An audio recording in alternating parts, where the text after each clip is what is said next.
જઈ રહી છું પ્રભુને મળવા. અને તાંબાનો લોટો પણ નથી, હા નથી, પણ તો તમે વિચારતા હશો કે તાંબાનો લોટાથી જળ ચડે પ્રભુને, પણ શું કરું, તાંબાનો લોટો બી અહીંયા જ ખોવાઈ ગયો હતો. પછી ઓફિસ ટાઈમ આ તે તો ટાઈમ મળ્યો નહીં. તો કંઈ નહીં, મનની ભાવના જરૂરી છે. હાથેથી ચડાવો, લોટાથી ચડાવો, તાંબાથી ચડાવો, સોના ચાંદીથી જળ ચડાવો એ જરૂરી નથી. પ્રભુને મળ્યા અને દર્શન કર્યા એ જ જરૂરી છે. તો મેં મંદિરમાં હવે એન્ટ્રી કરી લીધી છે. પ્રભુને મળીએ તો ચલો હું બી તમને દર્શન કરાવું પ્રભુના. હર હર મહાદેવ. આવી રીતે એન્ટ્રન્સમાં નટરાજ છે.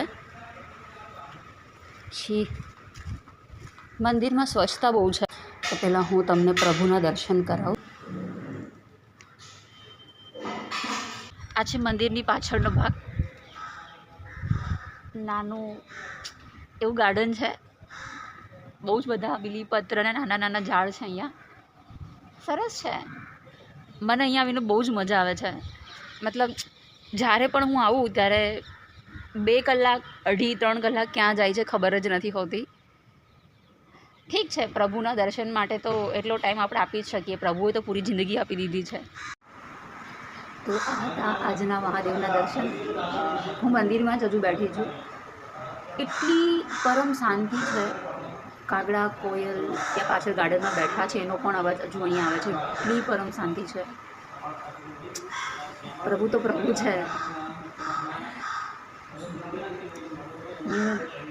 હું રડી પડું એ પહેલાં ચલો વિડીયો સ્ટોપ કરીએ. કમેન્ટમાં હર હર મહાદેવ લખવાનું ના ભૂલતા. આપણો દિવસ શુભ રહે. જય માતાજી. હર હર મહાદેવ.